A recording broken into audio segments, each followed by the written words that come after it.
अस्सलाम वालेकुम प्यारे बच्चों, मैं हूं आपकी Urdu teacher Nahid Asghar. Moonlight international publishers के डिजिटल एकेडमिक प्लेटफॉर्म पर आप सबको खुशामदीद।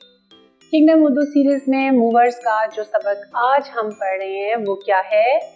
अलिफ मद आ।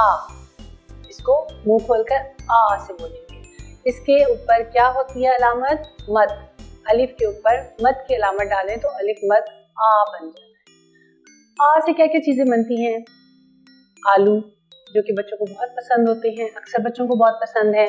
आलू बुखारा और आम, जी बहुत मीठा आम। और इसकी एक छोटी सी आपको क्या कहानी है, ये आसिफ हैं, ये भी अलिफ मद से शुरू होता है। एक आदमी था आसिफ, आदमी अलिफ मद आदमी अलिफ मद आसिफ।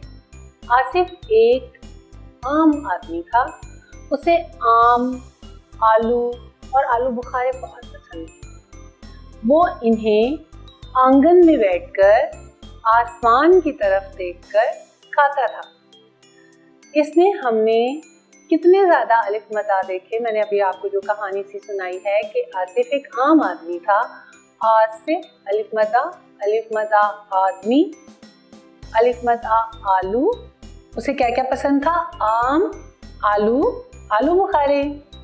और यहाँ एक और लफ्ज है आंगन, अलिफ मद आंगन, सेहन को कहते हैं। आंगन में बैठकर आसमान, अलिफ मद आसमान की तरफ देखकर खाता था। आपने अब ये करना है कि मुझे और लफ्ज ऐसे ढूंढ कर दिखाएं जिसमें अलिफ मद से जो शुरू होते हों। ये तमाम लफ्ज जो इसमें हैं और जो इसके अलावा आपके जहन में है, वो सारे लफ्ज आपने ढूंढने हैं, तलाश करने और फिर उनको लिखना है। तो आज हमने अलिफ मद आ की कहानी पढ़ी। इसमें कितने सारे लफ्ज थे जो अलिफ मद आ से शुरू हुए। बहुत सारे लफ्ज और भी हैं, वो आपने तलाश करने हैं। प्यारे बच्चों, हमारा आज का सबक यहीं पे खत्म होगा। इंशाल्लाह ताला अगले सबक के साथ फिर हाजिर होंगे, फिर आपसे मुलाकात होगी। तब तक के लिए अल्लाह हाफिज।